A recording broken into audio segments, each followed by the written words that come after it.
When I'm out on set and I see a crew member stressing out because they can't get the shot due to overheating issues or limited dynamic range, I know they're struggling with the same frustration I used to when I was in their shoes.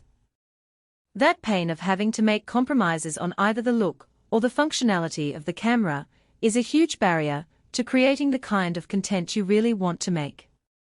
Link is in the description if you want to check the latest price on Amazon. So, it was with great anticipation that I picked up the Sony FX3 to see if it would finally put an end to those stressful moments. Right off the bat, the first thing that struck me was how sleek and compact this thing is. I mean, when you need to get in tight or get a shot quickly, that extra bulk of a bulky camera just can't be justified. But what I really care about, though, is what's underneath that exterior. The 4K full-frame sensor coupled with that high 15+ stop dynamic range gives this camera a level of versatility and depth that I just haven't seen elsewhere in the market.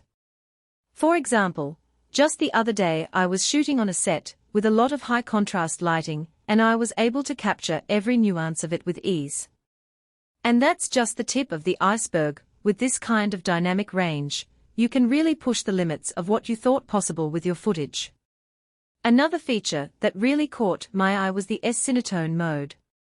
Now, for those who don't know, S-Cinetone is basically a set of color science and grading tools that's specifically designed to give your footage an expressive, cinematic look inspired by old-school Venice-style cinematography.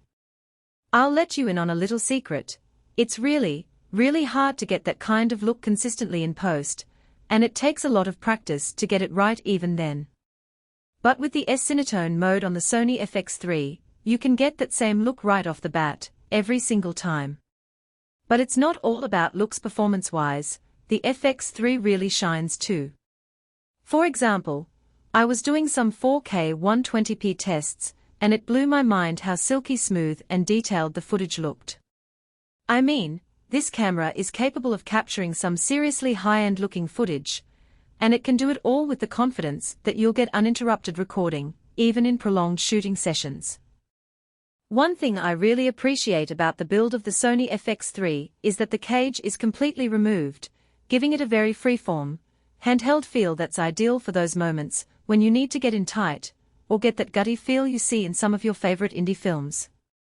Plus, with the multiple 1/4-20 mounting points and XLR inputs, this camera is as versatile as you are whether you're shooting in a studio or out in the field. As you might expect, there are downsides to the Sony FX3, one of the most notable being that it's definitely at the pricier end of the market.